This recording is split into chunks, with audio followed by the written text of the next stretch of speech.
우리 출애굽기 20장 16절 말씀입니다.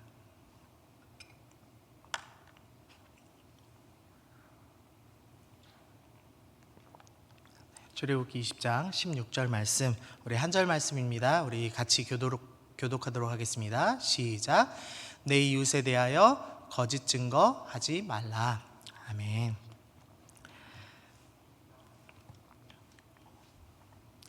네, 혹시 이 영화를 보신 분 계신가요? 우리 현장에 계신 분들 혹시 이 영화 보신 분들 아마 거의 없을 겁니다. 그 거짓말의 발명이라고 하는 영국 영화인데요. 제가 보게 된 이유는 이제 이 짤 때문에 봤습니다. 이 여러분들 화면에 보시는 분들 보면 오른쪽에 보면은 이 손가락질하고 있는 아저씨 계시죠? 그 욕설을 하고 계신 이제 그 아저씨가 지금 누구한테 얘기하고 있는 거냐면 하나님을 향해 이제 그런 표현을 하고 있거든요. 이 영화는 거짓말이 없는 사회를 배경으로 이제 기록을 하고 있습니다. 거짓말이 없는 사회인데 이 하얀 옷을 입은 주인공이 어느 날부터 갑자기 뇌가 이상하게 변화되면서 유일하게 거짓말을 할 줄 아는 사람이 되면서 일어나는 이제 사회의 모습들을 그려내고 있는데요. 거기서 이제 자신의 거짓말을 입증하기 위해서 이제 하나님이란 존재를 만들어내고 그 하나님이란 존재가 인간의 생사 모든 것을 결정한다라고 하니까 사람들이 이제 우리 아버지가 암 걸리게 한 것도 그 하늘에 계신 그분 때문인가요? 막 그러면서 이제 하나님을 욕하는 장면이 이제 우연히 이제 인터넷에 돌아다니는 걸 봤습니다. 그래서 이걸 보고 도대체 무슨 내용이길래 이렇게 하나님에 대해서 이런 표현을 하나 싶어서 영화를 봤던 이제 그 영화가 이제 거짓말의 발명이라는 영화인데요. 뭐 이 영화는 재밌진 않습니다. 보실 필요는 없는데요. 이 영화는 거짓말이 없는 사회를 배경으로 해서 조금 이런 좀 특이한 설정들이 있어요. 그래서 펩시 광고인데 광고 그 보시면은 코카콜라가 다 떨어졌을 때 펩시를 드세요. 뭐 이런 식으로 뭐 나오고요. 그다음에 소개팅하는 장면인데요. 이 소개팅하는 남자가 앞에 있는데 주인공 남자가 앞에 있는데 여자가 남자가 너무 매력이 없다고, 코도 들창 고고 뭐 돈도 별로 못 벌고 그래서 정말 별로인 남자라서 대충 시간 때워주다가 가려고요 이렇게 엄마한테 전화를 하는데 거짓말을 안 하는 사회니까 이 당사자 앞에다 대놓고 바로 이렇게 폄하하는 그런 내용을 하는 것으로 구성되어 있습니다. 그래서 이 거짓말 없는 사회가 대단히 무미건조하고 날카롭고 상대에 대해서 비하하는 발언을 서슴지 않고 얘기하는 사회인 것처럼 묘사가 되어 있어요. 그래서 마치 지금 거짓말하는 사회가 훨씬 더 따뜻하고 풍요로운 것처럼 묘사가 되어 있습니다. 요 사진에 있는 요 손가락 표시를 혹시 아시나요? 요 표시? 저도 잘 몰랐는데 이 행운을 부를 때 쓰는 이 손가락 표시래요. 근데 이게 거짓말을 할 때 화가 올 수 있겠죠. 그래서 그럴 때 이 표시를 해서 행운을 불러일으켜서 거짓말로 오는 화를 막는다는 의미에서 거짓말을 할 때 이렇게 자주 사용해서 실제로는 행운을 부르는 손가락 표시로 사용하지 않고 거짓말할 때 더 많이 사용하는 이제 손가락 표시라고 합니다. 서양에서.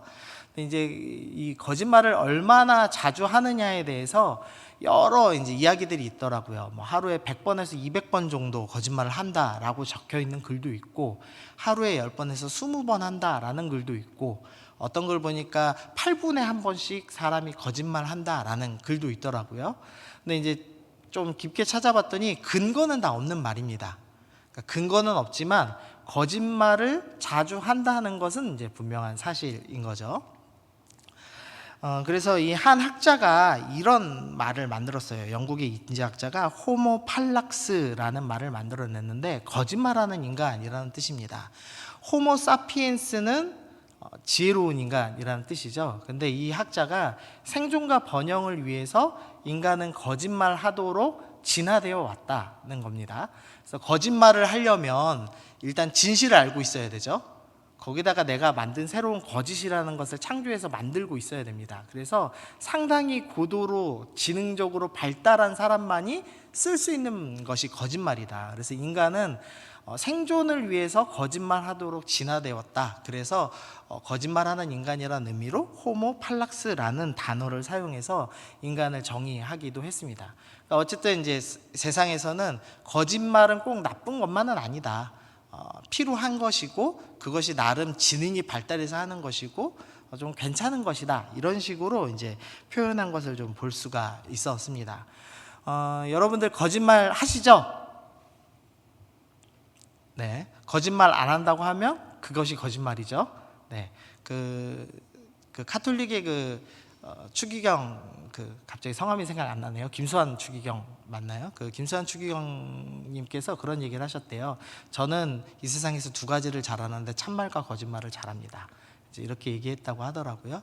우리가 참 거짓말을 많이 하는, 아무렇지도 않게 내뱉는 사회에서 살고 있습니다. 근데 오늘 이 구계명을 살펴보면서 성경에서는 거짓말에 대해서 어떻게 이야기하고 있는가에 대해서 함께 좀 살펴보고 적용하는 시간을 좀 갖도록 하겠습니다. 먼저는 오늘 말씀, 이제 내 이웃에 대해서 거짓 증거하지 말라라는 말에서 1차적인 의미는 거짓말하지 말라는 의미입니다. 그래서 전통적으로는 이 표현들이 다 거짓말하지 않는 것으로, 거짓 증거 라는 말 자체가 어떤 말이죠. 그래서 거짓말하지 말라는 것으로 표현이 되어 있었습니다. 근데 조금 더 들어가서 보면요, 이 킹제임스 버전에서는 이 거짓 증인, 증거로 사용된 이 단어의 뜻을 이렇게 적어놨는데, 사전으로 보니까 목격자라는 의미가 있습니다. 그래서 거짓말을 표현하는 것이기도 하지만 거짓 증언을 하는 사람, 즉 거짓 증인을 표현하는 말로도 해석이 가능합니다. 그래서 원어 의미로 조금 더 살펴보면요, 내 이웃에게 불리하게 거짓 증인으로 대답하지 말라라고 해석을 할 수 있어요. 그래서 거짓말하지 말라로도 해석할 수 있고, 거짓의 증인, 거짓의 사람이 되지 말라라는 의미로도 사용을 할 수 있습니다. 물론 말은 비슷하지만 그래도 이제 거짓말을 하는 사람과 거짓의 사람, 그 사람의 존재 자체가 거짓되다라고 표현하는 건 조금 다르겠죠. 어쨌든 거짓말을 하지 말아라, 이런 의미로 또 표현되고 있습니다. 그리고 우리 호세아서 4장 2절 말씀 좀 보시면요, 오직 저주와 속임과 살인과 도둑질과 간음뿐이요 포악하여 피가 피를 뒤이음이라 라는 말씀이 있는데, 이 말씀에서 보니까 살인이 나오죠. 그 6계명에 관한 것이고, 도둑질은 8계명에 관한 것이고, 또 간음은 7계명에 관한 것입니다. 그래서 저주와 속임이 9계명, 이 거짓 증거하지 말라는 말씀이구나를 알 수 있습니다. 그러니까 호세아 선지자가 이 10계명 말씀을 읽으면서 그것은 단순히 거짓말이나 법정에서 거짓 증언만 안 하면 지켜지는 계명이 아닙니다. 저주하지 말라는 말씀도 포함되어 있는 겁니다 라고 해석을 한 겁니다. 그래서 이제 정리하면 세 가지로 정리할 수 있겠습니다. 거짓말하지 말아라, 거짓 증인이 거짓의 사람이 되지 말아라, 저주하지 말아라, 이제 이런 의미로 성경은 해석을 하고 있습니다. 그래서 먼저 좀 거짓 증인에 대해서 살펴보면은요, 신명기 19장 16절부터는 이제 위증하는, 거짓 증거하는 사람에 대해서 설명을 해놨습니다. 만일 위증하는 자가 있어 어떤 사람이 악을 행하였다고 말하면, 지금 위증, 거짓 증인을 했습니다. 그럼 어떻게 하냐면, 거짓으로 모함한 것이 판명되면 그가 그의 형제에게 행하려고 꾀한 그대로 그에게 행하여 너희 중에서 악을 제하라. 그러니까 위증하다가 걸리면 어떻게 하냐? 그 원래 받아야 될 처벌을 위증한 사람이 같이 받아라, 대신 받아라는 겁니다. 그래서 어떤 사람을 살인죄로 거짓 위증을 했어요. 그러면 그 위증한 사람이 살인죄의 결과인 사형을 그 사람이 받게 해라, 심판받게 해라 라고 설명을 하는 겁니다. 그러면서 21절에서 내 눈이 긍휼히 여기지 말라. 생명에는 생명으로, 눈에는 눈으로, 이에는 이로, 손에는 손으로, 발에는 발로이니라. 지금 긍휼의 하나님이 위증하는 사람은 긍휼하게 여기지 말아라, 그리고 그 사람의 죄 그대로 심판하라. 즉 하나님의 긍휼이 적용되지 않는, 구원받지 못한 사람과 똑같이 대접하라 라고 얘기하면서 거짓 증거한 사람의 죄가 얼마나 큰지에 대해서 설명을 하고 있습니다. 그러니까 거짓말의 대가, 거짓의 사람이 된 대가는 무엇이냐? 심판이다 라고 설명을 하고 있는 거죠. 또 요한복음 8장 44절인데요, 여기 말씀을 좀 같이 읽어보겠습니다. 시작. 너희는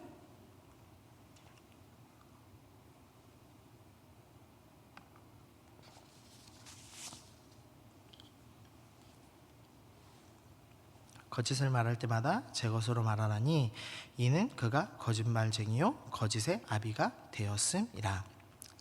지금 예수님께서 너희 아비는 마귀다. 근데 그 마귀는 어떤 별명을 갖고 있냐면 거짓말쟁이요 거짓의 아비가 되었다라고 표현을 하고 있습니다.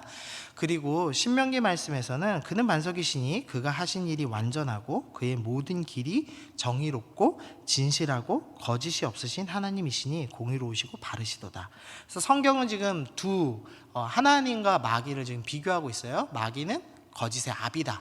그리고 하나님은 거짓이 없는 분이다 라고 비교하고 있습니다. 그러면서 거짓말하는 사람은 어떤 사람이냐, 너희 아비인 거짓의 아비를 따라 사는 사람이고, 거짓말하지 않는 사람은 어떤 사람이냐, 거짓이 없으신 하나님을 따라 사는 사람이다. 그러니까 아예 존재 자체가 처음부터 다르다. 거짓말 일삼는 사람들은 마귀의 자식이고, 거짓말하지 않는 진실된 사람은 하나님의 사람이다 라고 이제 완전히 존재론적으로 분리해서 지금 설명하고 있는 것을 볼 수가 있습니다. 그래서 골로새서에서는 사도 바울이 너희가 이제는 거짓의 아비 마귀의 자녀였다가 이제 하나님의 자녀가 되었으니 서로 거짓말을 하지 말아라. 자기를 창조하신 이의 형상을 따라 지식에까지 새롭게 함을 입은 자다. 그러니까 창조하신 하나님의 형상을 입어서 너희 머릿속과 너희 마음속까지 하나님의 형상으로 깨끗하게 된 사람이니까, 깨끗하게 된 사람은 하나님을 따라서 거짓이 없는 사람이 되어야 한다라고 설명을 하고 있습니다.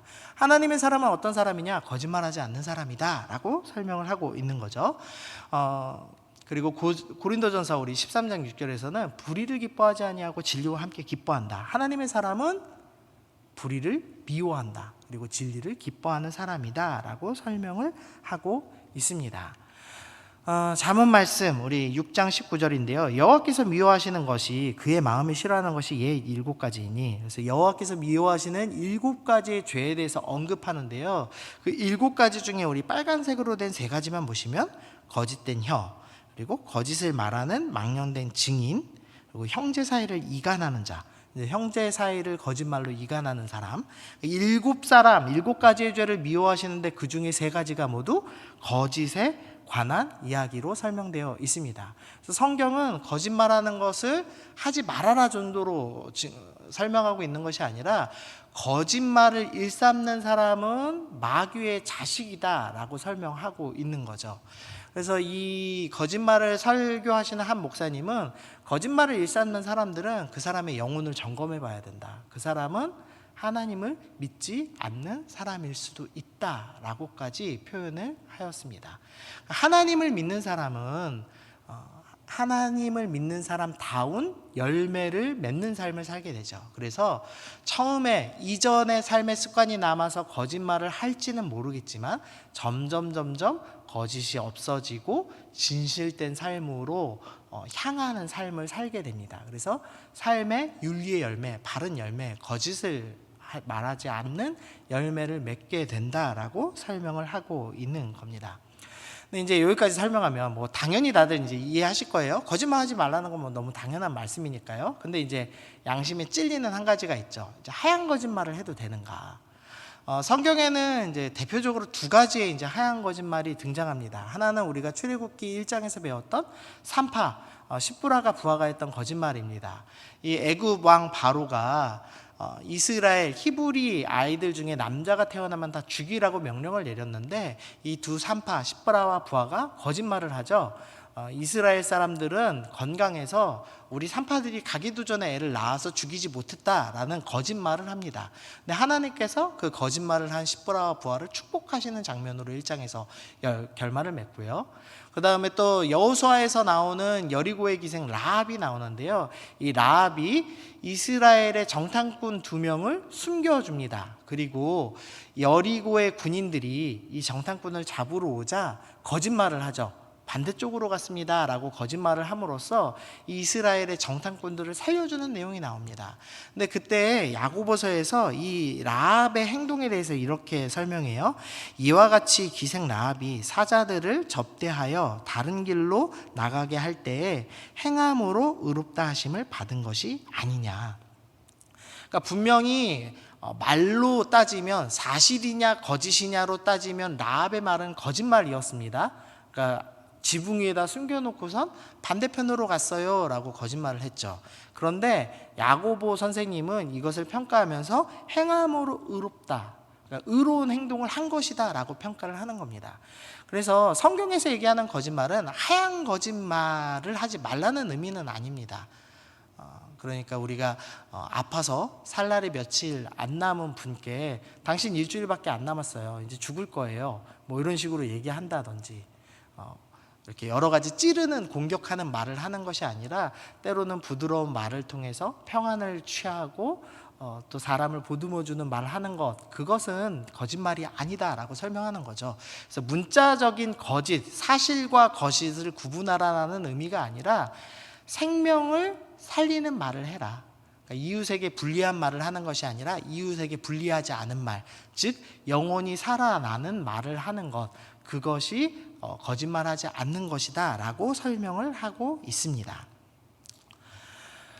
그러면 이제 조금 적용을 해볼게요. 먼저 이제 저주하지 말라를 좀 살펴보겠습니다. 제가 좀 재밌으라고 좀 사진을 넣어놨는데요. 하나는 이제 구로역에 있는, 구로역에서 처음 출발하는 열차, 이제 무슨 단어인지 아시겠죠? 그리고 이제 산을 표현하는 수화. 이게 이제 우리가 아주 자주 쓰는 욕설이에요. 이 저주하지 말라라는, 아까 호세아서 4장 2절에 있던 저주하지 말라, 9계명을 호세아 선생님이 해석해 놨는데 그 의미에 무슨 의미가 포함되냐면 욕하지 말라라는 의미가 포함되어 있습니다. 그래서 우리 중에서 사람에게 계속 욕설을 하고 있는 잘못된 습관이 있다라면 하나님의 사람을 비하하는 잘못된 언어 습관이기 때문에 고칠 필요가 있다는 겁니다. 9계명을 지키는 것, 단순히 거짓말하지 않는 것이 아니라 사람을 비하하는 욕설을 버리는 것에서 출발해야 됩니다. 그래서 사랑의 언어로 표현하는 것이 좀 필요합니다. 두 번째로 이 저주하지 말라는 것은 이 우상숭배하면서 저주하는 의미가 있어요. 그러니까 우리 왜 저렇게 왜 볏집에다가 왜 이름 써놓고 못 이렇게 꽂는 저주하는 왜 옛날 영화에 나오는 거 있죠. 이제 그런 저주하지 말라는 의미가 있습니다. 근데 뭐 지금 현대에서 살면서 저렇게 집 만들어서 이름 써놓으시고 이렇게 꽂는 분들 없겠죠. 이재한 목사 이래갖고 못 꽂는 분은 없으시죠? 순장들 중에. 네, 우리 고윤호 형제가 갑자기 웃네요. 네, 이렇게 저주하는 분은 없을 겁니다. 그래서 이것을 이렇게 좀 해석해야 될 것 같아요.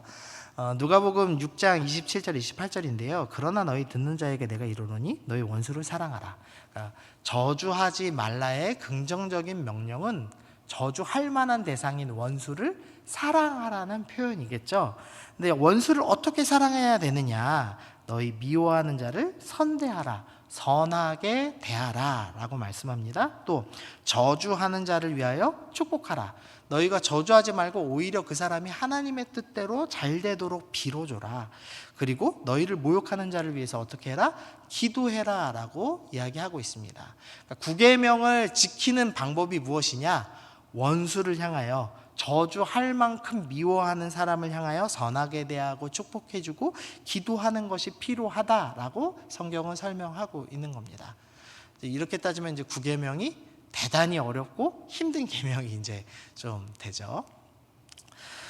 그리고 또 하나입니다. 그 아브라함이 죄 짓기 전에 딱 이 한마디를 했어요. 창세기 2장 23절, 아담이 이르되 이는 내 뼈 중에 뼈요 살 중에 살이라.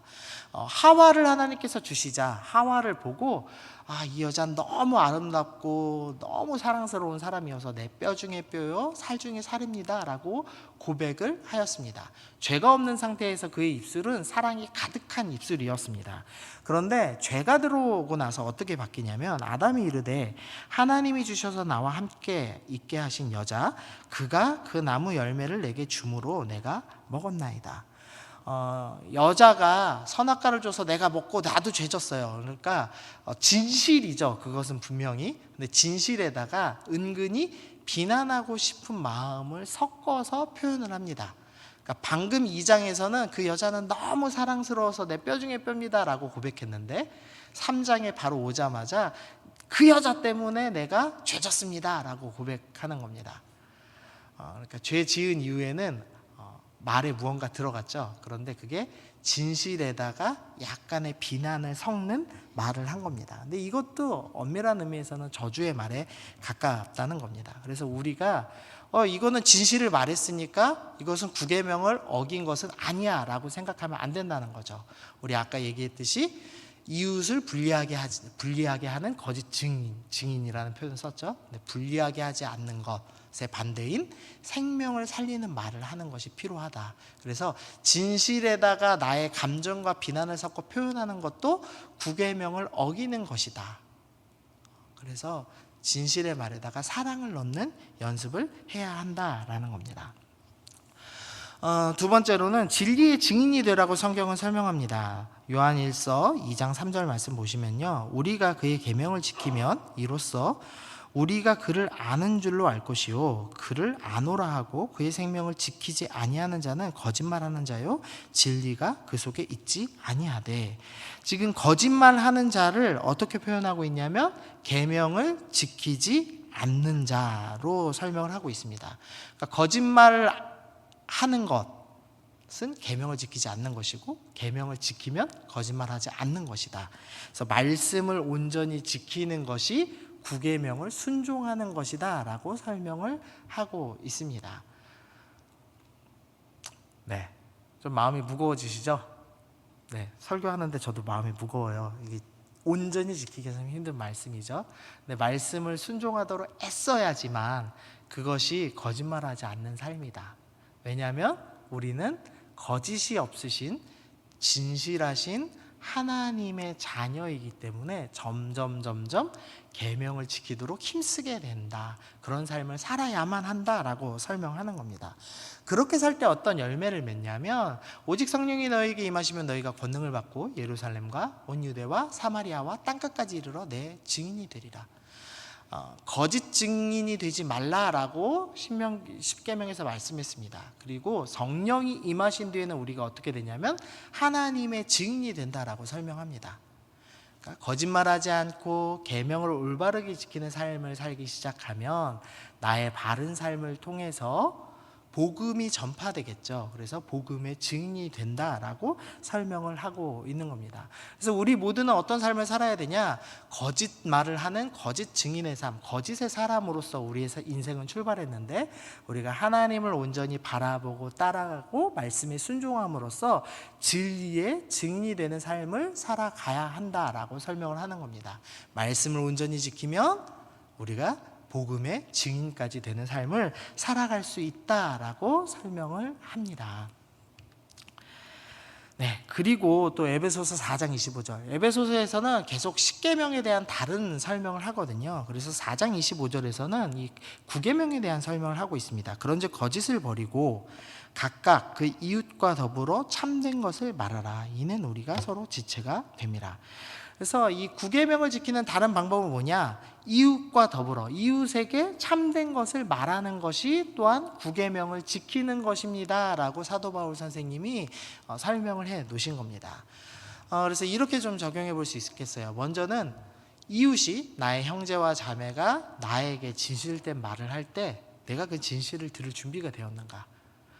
구계명을 바로 지키는 방법 중에 하나는 내 형제가 나를 사랑하는 마음으로 진리된 것을 말할 때 내 마음이 조금 어렵고 힘들더라도 진실을 들어야 되겠다.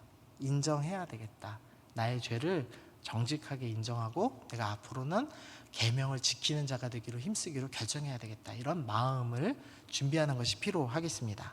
그리고 또한 진실을 말해야 됩니다. 그런데 진실을 말하기 전에 꼭 해야 되는 것이 있는데 지인들이 진지하게 들을 정도의 삶을 살아야 됩니다. 즉 계명을 지키는 삶을 살아야 사람들이 나의 모습을 보면서 저 사람은 진실되게 살려고 말씀에 순종하면서 살려고 애쓰는 사람이야. 그러니까 저 사람이 나에게 이런 말을 한다면 저것은 참된 것이니까 내가 들어야 되겠다. 이런 생각을 가질 수 있도록 나의 말이 무게를 가질 수 있도록 나의 말이 하나님의 진리를 담을 수 있도록 나의 삶을 바르게 변화시키는 삶의 모습이 필요하다는 겁니다. 그러니까 맥락이 지금 계속 일치돼요. 단순히 거짓말하지 말아라 라는 의미가 아니라 거짓말을 하는 것은 거짓의 압이 마귀의 자식인 거다. 그러니까 네가 마귀의 자식이 아니고 하나님의 자식이라면 하나님, 거짓이 없으신 하나님을 따라 살아야 된다. 근데 거짓이 없는 하나님을 따라 사는 삶이 무엇이냐? 계명을 바르게 지키고 그 계명을 따르기 시작할 때 너의 말 하나하나가 진실된 말, 참된 말이 되어서 하나님의 메시지가 될 것이고, 그것을 통해서 너희는 복음의 증인이 될 수 있다라고 이어서 설명을 하고 있는 겁니다. 그래서 구계명을 바르게 지킬 때, 구계명을 지킬 때 나의 삶을 먼저 바꿔야 되고, 나의 삶이 바뀔 때 나의 말이 참된 것으로 바뀌고, 나의 말이 참된 것으로 바뀔 때 나의 말이, 나의 삶이 복음이 되어 사람들에게 전달되는 메시지가 된다라고 이어서 설명을 하고 있습니다. 그래서 구계명을 바르게 지키는 법은 계명을 제대로 지키면서 나의 삶을 변화시키는 것이다 라고 설명을 하고 있습니다. 근데 그럼 어떻게 계명을 지키고 어떻게 바르게 살 것이냐, 한 가지만 좀 예를 들게요. 위선을 멈추는 겁니다. 매사추세츠, 발음도 어려운 이 대학에서 이 한 교수님이 실험을 했습니다. 10분간 자기소개를 하라고 이제 여러 그룹을 대상으로 실험을 했는데요. 첫 번째 조에게는 최대한 당신의 호감을 느낄 수 있도록 상대방에게 자신을 소개해 주십시오 라고 이야기했고요. 2조에게는 당신의 능력이 더 돋보이도록 자기소개를 하십시오 라고 이야기를 했고요. 그 다음에 세 번째 조에게는 그냥 자기소개 하세요, 아무것도 요구하지 않았습니다. 그러니까 첫 번째는 호감을 느끼도록, 두 번째는 자기 능력을 강조하도록, 세 번째는 아무것도 하지 않아도 되니 자기소개를 하십시오. 이 세 그룹을 대상으로 다른 요구를 하고 어떤 결과가 나오는지를 봤습니다.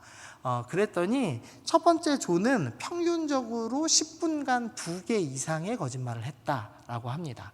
그러니까 호감을 느끼도록 표현하려고 하다 보니까 나도 모르게 거짓말이 나왔대요. 그리고 능력을 드러내도록 하다 보니까 2.3개의 거짓말을 평균적으로 했고, 그다음에 아무것도 요구하지 않은 데는 0.88개, 그러니까 한 개가 채 되지 않는 거짓말을 했다라고 합니다. 그러니까 우리가 어떻게 하면 거짓말을 하지 않을 수 있는가? 내가 가진 것보다 더 호감 있는 사람인 것처럼, 더 능력이 있는 사람인 것처럼 나를 과시하고 드러내는 삶, 즉 위선하지 않는 것이 거짓말을 덜 하는 비법이더라라는 거죠. 그래서 위선은 거짓말을 낳는다라고 좀 정의를 내려봤습니다. 우리가 우리 삶에 가진 것보다 더 경건한 척하려고 하고 거룩한 척하려고 할 때, 나를 더 돋보이게 드러내려고 할 때 우리는 나도 모르게 거짓말하게 된다라고 설명합니다. 그래서 성경에서는 위선이란 단어의 뜻을 연기자라는 의미로 사용한다고 했죠. 우리가 연기하기 시작할 때 우리는 모두 거짓말쟁이가 되고 구계명을 위반하게 되고, 그럼으로써 우리는 우리의 메시지가 힘을 잃게 만들고 우리는 거짓의 아비인 마귀의 자녀처럼 삶을 살게 된다라고 설명을 하고 있습니다. 무거운 얘기 하나 하고 마치려고 하는데요. 사진을 올릴까 말까 고민하다가 올렸어요. 혹시나 모르시는 분들 있을까봐. 지난주 토요일에 그것이 알고 싶다에 방영됐던 이야기입니다. 16개월 된 이제 아이 정인이를 한 가정에서 입양을 했습니다. 이 남자 쪽 가정의 아버지, 그러니까 이제 이 입양된 아이의 할아버지 쪽이죠, 친할아버지 쪽, 그쪽도 목사님 가정이고, 어머니 되는 쪽도 목사님 자녀. 그러니까 할아버지 양쪽이 다 목사님이시고 할머니가 사모이신 가정, 그리고 엄마 아빠가 모두 유명한 기독교 대학을 나온, 그냥 이름만 기독교인 허울뿐인 대학이 아니라 정말 좀 신앙 지킨다고 이야기하는 대학을 둘 다 나온, 거기서 CC 출신이 두 부부가 결혼을 해서 아이를 낳고 한 명 더 입양했습니다. 그래서 16개월인 정인이를 입양했습니다. 그리고 그 아이가 아주 잔인하게 학대를 당하고 죽었죠. 그리고 그 사실이 이제 보도가 됐습니다. 그래서 많은 사람들이 이제 그 사람들의 신상 다 캐고, 그 다음에 양가의 그 목사님 가정들 신상과 교회 이름까지 다 공개가 됐어요, 지금. 그래서 이제 살인죄로 처벌을 해야 된다라는 이제 법안도 좀 올라가 있고 하는 상황입니다.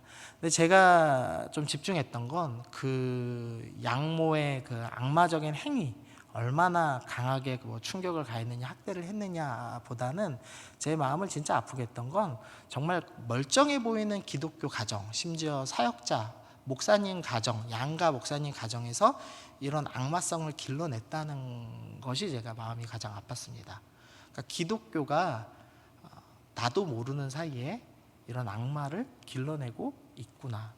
근데 그게 한 가정에서 한 사람의 일탈로 일어날 수도 있겠죠. 근데 여기는 두 부모, 남자와 여자 모두가 학대를 했던 사례여서 이것은 특정한 개인의 문제가 아니라 우리의 구조적인 문제일 수도 있겠다라는 좀 생각을 해보게 됐습니다. 근데 그 양모의 어머니 인터뷰 중에 그런 게 나와요. 우리 딸이 감정을 잘 조절 못한다고. 그러니까 분노 조절 장애여서 그런 거지 우리 딸이 나쁜 아이는 아니다. 이런 식으로 이제 이야기하는 장면이 나와서 사람들의 공분을 좀 샀는데요.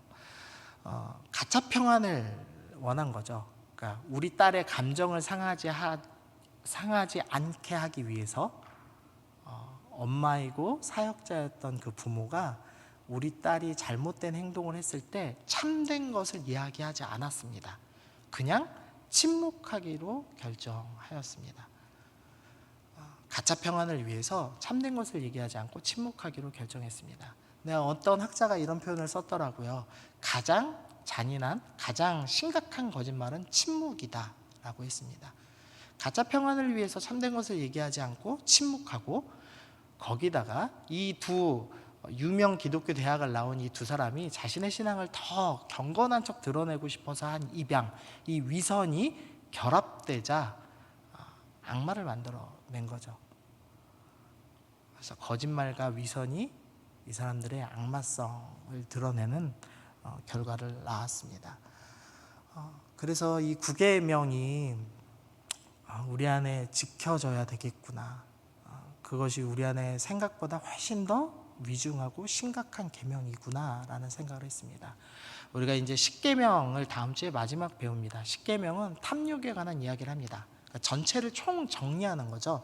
모든 사건들이 탐욕 때문에 일어났습니다 라는 설명을 하는데, 9계명도 마치 그런 것을 포괄하는 거죠. 너희가 거짓의 사람이 되었을 때 너희의 삶이 망가지고 너희 이웃의 삶을 망가뜨리고 하나님 나라가 지켜야 될 평안과 사랑을 망가뜨릴 수 있는 심각한 범죄다라고 설명을 하고 있고, 지금 우리가 한국 기독교가 이 9계명을 지키지 않아서 이런 심각한 결과를 낳았구나라는 것을 보게 됩니다. 결론입니다. 그래서 우리가 9계명을 지켜야 합니다. 9계명을 지킬 때 어떻게 되느냐? 저주의 말을 바꿔서 이웃의 생명을 살리는 말을 하게 됩니다. 그리고 계명을 지키기 위해서 힘쓰는 삶을 살게 되고, 그것을 통해서 우리의 삶은 복음의 통로가 되고 복음의 증인이 되는 삶을 살 수 있습니다. 그리고 우리가 위선을 버리기로 결정하기 시작할 때 거짓말을 덜 하게 되고, 그리고 겸손하게 되겠죠. 내가 더 높아지고 나의 자랑을 드러내지 않기 때문에 겸손해집니다. 내 마음을 주님 앞에 낮추기 시작할 때 하나님께서는 우리를 높이시고 우리를 새롭게 하시는 경험을 하게 됩니다.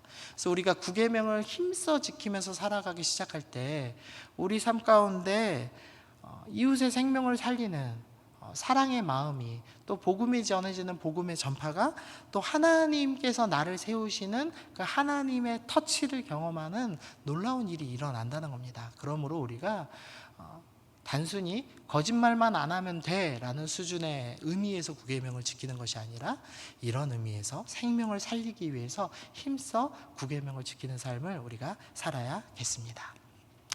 네, 우리 적용 찬양 하도록 하겠습니다. 오늘 적용 찬양은요, 우리 항상 진실케라는 찬양을 준비했습니다. 여기 가사에 보면 주는 토기장이 나는 지능 날 빚으소서 기도하오니 라는 구절이 있는데요. 이 설교를 준비하면서 저도 너무 양심에 찔려요. 저도 제대로 지키는 것이 하나도 없습니다. 거짓말하고 사는 사람이고 위선 떨고 사는 사람이죠. 그래서 이 말씀을 대할 때 참 마음이 무거운데 이 찬양이 떠올랐어요. 하나님께서 날 빚으시지 않으면, 새 사람을 입혀주시지 않으면, 나를 새롭게 하시지 않으면 나는 이것을 이겨낼 수 없구나. 우리가 그 정인이 사건의 사람들을 비판하지만 나의 본질은 큰 차이 없는 사람이구나라는 생각했습니다. 그래서 우리가 찬양하면서 이렇게 기도하시면 좋겠습니다. 하나님, 나를 새롭게 빚어주십시오. 성령 하나님, 새 마음을 허락하여 주십시오. 나를 완전히 재창조하시고 하나님의 영상을 입혀주십시오. 우리 이런 의미에서 함께 찬양하겠습니다.